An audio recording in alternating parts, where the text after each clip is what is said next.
At Eurofinance 2015 in Copenhagen, delegates heard about the growing role corporates are playing in helping banks comply with KYC requirements. More and more tools are being designed with corporates in mind, though operational challenges remain. Corporates are beginning to do things on their own.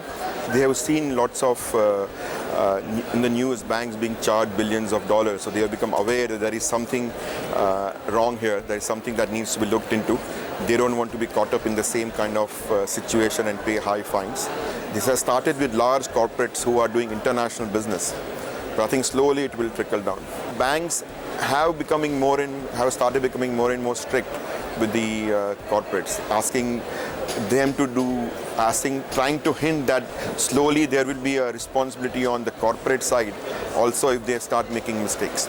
The regulators are really helping out in creating demands. The MiFID directives and the EMIR directives and all of those, you could think that that's really bad things and it's costly for the industry, but in a way it also helps to identify all the players in the market. Of course it's a costly process, isn't it, to monitor and to know all of this, and you need to have on-site visits more or less, and that could be all over the world, so it is a costly process. But in a way it gives the consumer a transparency that hasn't been there before.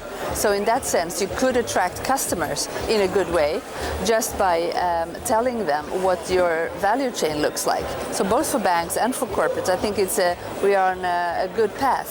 Banks need to be encouraging corporates to get involved and to appreciate the benefits of providing accurate and complete data, because it's in nobody's interest to have a KYC or AML failure.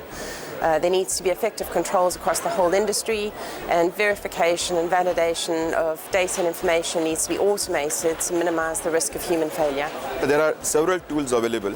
In principle, tool is quite simple. I mean, tool has to say yes or no. Yeah, is it a hit or not a hit? Can you do business with this person or not?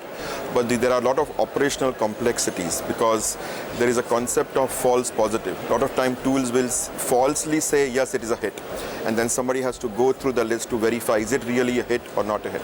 Corporates don't have a big operations department like banks to verify the false hit. So they should have easy explanations of what's going on.